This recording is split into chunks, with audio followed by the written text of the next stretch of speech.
Well, first of all, Dwayne, congrats on Black Adam. Thank you so much. Of course. From what I understand, you dreamed of being Superman as a kid.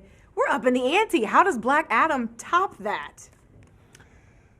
Well, in a lot of ways. I love Superman. I was a Superman kid growing up. When I saw my first Black Adam comic, because he wasn't in the Superheroes, Super Friends cartoon, I related to him because he had brown skin automatically. And I was like, oh man, who is this guy? And then when you start reading the comics, you realize how powerful he is and how he does have these superpowers that are equal to Superman. But the difference is he's got an attitude. Right. He's just got an attitude. Yeah, You got a chip. You got a big chip on both shoulders, and you don't mess with him. Those are some big shoulders. So that's a big chip. Talk to me a little bit about those superpowers for those who might be, new to Black Adam's world.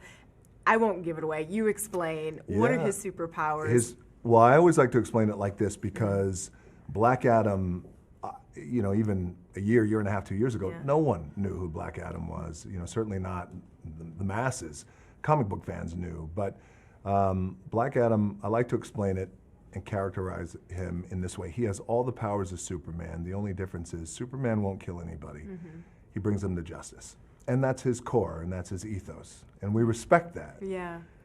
But not Black Adam. Right. If you're bad and you've done something bad, if you try to harm me, the people of my country, well, I'll kill you. You die. You die. R.I.P. to you. Yes, in a cool Black Adam way, where you might get ripped in half or just rip an arm off at the electricity, explosion, fire. Yes. I was like, oh my God, this is incredible. He is a complicated guy, and that's what I really loved, seeing his evolution through the film. I'm curious to know, though, because he's maybe a bit of an anti-hero, are there ways in which you relate to him, or was this just a new character that you had to breathe life in and find a way to relate to? No, that's a great question. I think that the intensity and a little bit of the rage part I can relate to, and in Black Adam's world, especially 5,000 years later, he's told, you can't be like this. You can't kill people. Even if they're bad, they have to be brought to justice. You can't think this way, you can't walk this way, talk this way, etc. And Black Adam says, no, I'm not doing that. We're not going to play that game. This is how I'm going to do it. I went through my own version of that when I first got to Hollywood, when I came from the world of pro wrestling that I loved. But I was told then, if you want to make it, well, look around you at the biggest stars right now in the world. It's George Clooney, Johnny Depp, Will Smith. Look what they do. They're not as big as you, so you got to lose weight. You got to go on a diet. You can't go to the gym.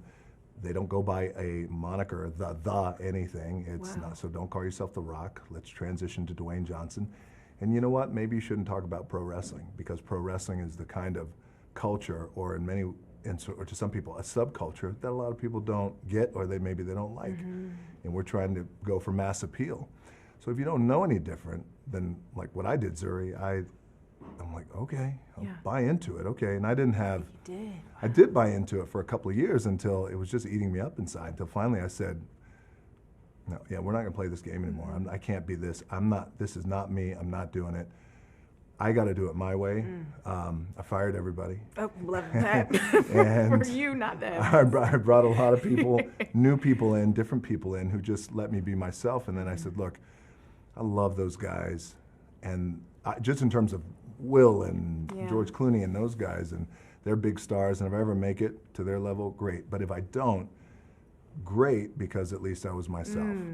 I love to hear you say that on a personal note, because I think we all have that moment, particularly professionally, when you want to have success, where your integrity, your personal integrity is on the line, and you have to decide who you want to be. It's incredible to hear you say you knew who you wanted to be, and you weren't willing to change that, even if it meant walking away from all of, this. Yeah. You got there anyway. 10x'd it. Luckily, right, I 10x'd it just being myself. And then I realized, well, that's the most powerful thing we could be, is ourselves.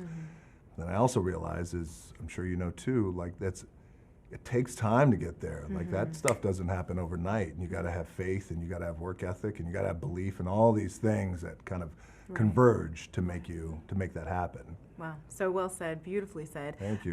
You know, I want to do a bit of a hard turn here. Let's do it. The baby that got passed up to the stage. Just the babies. I mean, Luciana. Luciana was Luciana. flying. It was such a sweet moment. I mean, the trust one that the father had. Well, and I you in the looked crowd. out at the crowd, Zuri, and there was that he caught my eye. He was already, his eyes were watery, and I thought he was holding a baby doll like a toy. Yeah. And I thought he was, and he was gesturing for me to take the toy, what I thought was a toy, and I went, sure. It I meant love that you much would to- even take the toy, like, Well, okay. I mean, it's like a guy crying, like, He was emotional, please. I'm like, yeah. sure, whatever this toy means to you. And I realized, as it started to crowd surf to me, was an infant. And everyone was just, it was like baby Jesus was being crowd It served. really was. And it got to me. And I love telling this story because my logistics security guy was here and he always has eyes on me. And I said to him, I said, get the baby. And he went, what? I've never said that to him ever. Get the baby. What? The baby. And he looks, and here at perfect timing, and he goes and he hands me the baby. What a beautiful moment. But that guy, the father, I never spoke to him, but he was crying when I was holding the baby. And I always like to say, whatever that moment meant to him, I'm glad that I could be a part of it, Yeah. and it meant something to me too. Beautiful. You know, you made every parent feel seen when you were open about the fact, presence, right? Wanting to be more present, particularly now with the younger ones. Why was it so important for you to be open about that? And how are you present now? How does Dwayne show up for the little girls besides getting awakened with water balloons in the Yes. morning? Is it better than Oh my coffee? Water balloon on the face in I the morning. mean, I'm like, do Yes. they like you? It's the favorite game. They love to close your eyes, Daddy is the Yeah. favorite game. Yeah. Here's what I could tell you. I try my best to be as present as I can, and I'm still working hard. I got a lot of work to do. There's a better father in me tomorrow and the next day and the next day, but I'm trying. And you know, you become a product. We are all products of our environment. And I grew up, we moved around a lot. My dad worked his butt off to support his family, but also we had a complicated relationship as a father and son. So I try hard these days to respect and honor my dad and the relationship we had because he loved me with the capacity that he had, even though it was very limited.